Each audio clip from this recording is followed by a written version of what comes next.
దేవునికి స్తోత్రములు. మీ అందరికీ నా వందనములు. ఈరోజు దేవుని వాగ్దానము, నీ విశ్వాసము నిన్ను స్వస్థపరచును, సమాధానము గలదానివై పొమ్ము.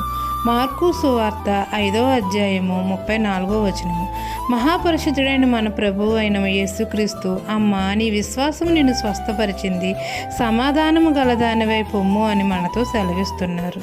మన యేసయ్యను మన సొంత రక్షకుడిగా అంగీకరిస్తే కుమారుడు మన యందు నిలిచి ఉంటాడు. మనలో ఉన్నవాడు లోకంలో ఉన్నవాని కంటే గొప్పవాడు.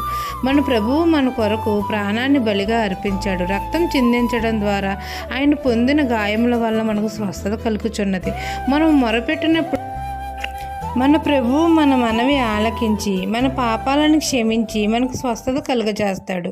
నమ్ముట నీ వలన అయితే నమ్మువానికి సమస్తము సాధ్యమే అన్నాడు మన తండ్రి. మన విశ్వాసమే మనల్ని స్వస్థపరుస్తుంది. ఎటువంటి